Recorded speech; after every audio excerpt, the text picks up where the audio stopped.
students, once again I am here with my topic how the camel got his hump. In this chapter we read how the camel behaved in the beginning of the world.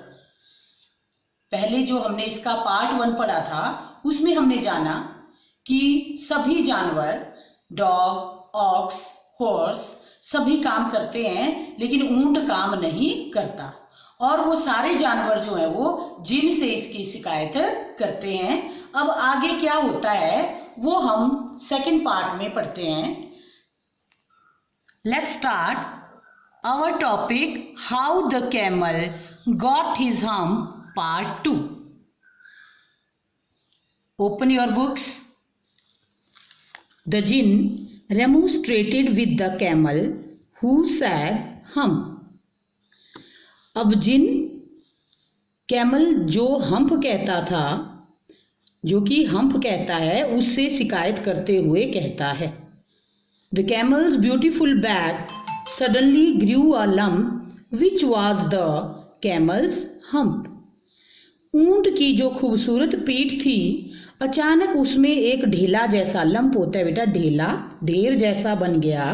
Which was the camel's hump, जो कि camel का, ऊंट का कुबड़ था। The jinn ensured the camel his hump would always be a help not a hindrance.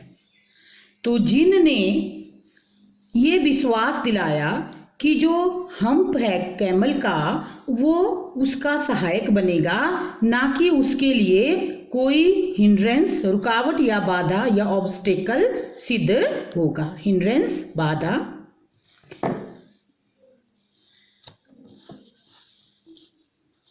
The jinn rolled himself up in his dust cloak and took a walk across the desert.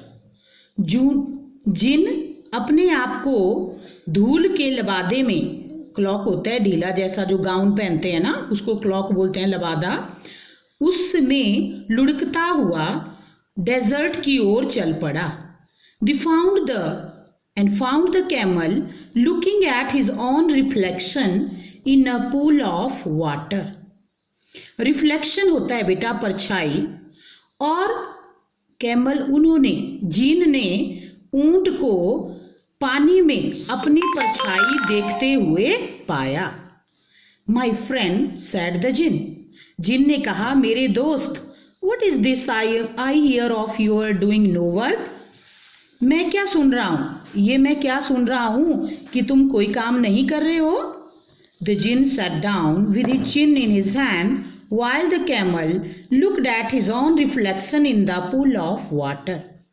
जब ऊंट पानी में अपनी reflection, क्या बताया, परछाई देखने लगा, तो जिन ठोडी पर, चिन्ह होता है ठोडी पर, अपने हाथ रख करके बैठ गया। आई बात समझ में?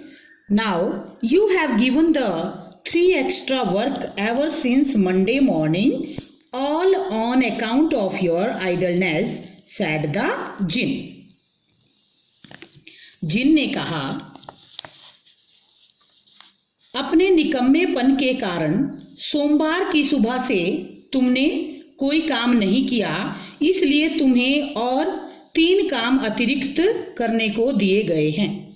And he went of thinking with his chin in his hand, और ऐसा बोल करके जिन अपनी ठोडी पर हाथ रखे हुए सोचता रहा। थिंक क्या होता है बेटा, सोचना। हम्प सैड द कैमल, अब आपको पता है कि कैमल की आदत है हर काम पे हम्प बोलना, तो वो बोलता है hump. I should not say that again if I were you, said the jinn. You might say it once too often, I want you to work. तो जिन ने कहा तुम हमेशा, टू ऑफन, ऑफन होता है अक्सर, हमेशा मतलब अक्सर तुम ये कहते हो, एक बार या हमेशा, अक्सर ये कहते हो कि hump. I should not say that again if I were you, यदि मैं तुम्हारी जगह होता तो मैं ऐसा कभी नहीं कहता। I want you to work, मैं तुम्हें काम करते हुए देखना चाहता हूँ। And the camel said, "Hump again." But no sooner had he said it than he saw his back that he was so proud of, puffing up into a great big hump. और camel ने, ऊंट ने कहा hump, दोबारा उसने क्या कहा, hump. परंतु जितनी जल्दी या जैसे ही उसने no sooner had he said, अभी हम्प कहा, it then he saw his back, तब उसने अपनी पीठ देखी, that he was so proud of, जिस पर उसे बड़ा प्राउड ऑफ क्या होता है बेटा, गर्व, बड़ा अभिमान था, घमंड था। वो puffing up and puffing up, फूलना है ना, पफ, वो ऊपर उठती गई into a great big hump, और एक बड़ा सा हम्प, कुबड़ बन गया। क्लियर हो गया सबको? Do you see that, said the jinn, jinn ने कहा क्या तुम इसे देखते हो, that is your very own hump that you have brought upon your very own self by not working. ये जो तुम्हारा हम्प है, इसी की वजह से, that is your very own hump, जो तुमने किसकी वजह से लाया, जो तुम काम नहीं करना चाहते, जो तुमने काम नहीं किया, उसकी वजह से ये तुम्हारा हम्प, ये है तुम्हारा हम्प।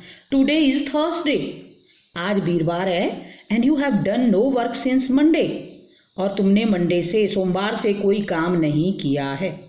और यहाँ पर बेटा मैंने एक बात बताई थी आपको, period of time and point of time, since आ रहा है, ध्यान से देखेंगे, सिंस पॉइंट ऑफ टाइम मतलब निश्चित समय जहाँ होता है वहाँ हम सिंस लगाते हैं, और अनिश्चित समय जहाँ होता है तो वहाँ पर जो है वो फॉर का प्रयोग होता है। तो यहाँ लगा है मंडे से, निश्चित है मंडे से तुमने कोई काम नहीं किया है। When the work began, now you are going to work, सोमवार से काम शुरू हुआ और तुमने कुछ नहीं किया है, और अब तुम काम करने जा रहे हो। How can I, sad the camel.